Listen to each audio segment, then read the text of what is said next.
Notre attitude envers le péché doit être celle de Joseph qui a fui la tentation en s'écriant: «Comment pourrais-je faire un si grand mal et pécher contre Dieu?»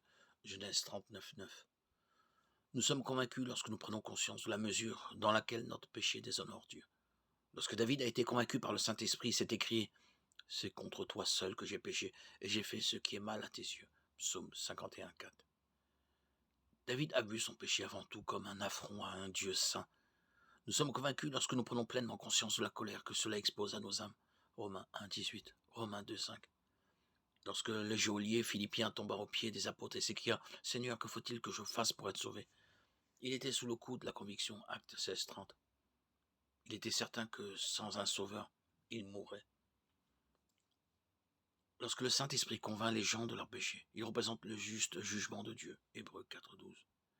Il n'y a pas d'appel de ce verdict. Le Saint-Esprit ne convainc pas seulement les gens de péché, mais il les amène aussi à la repentance. Actes 17:30, Luc 13:5. Le Saint-Esprit met en lumière notre relation avec Dieu.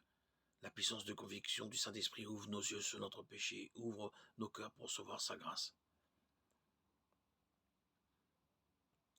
Car c'est par la grâce que vous êtes sauvés, par le moyen de la foi. Cela ne vient pas de vous, c'est le don de Dieu. Éphésiens 2:8.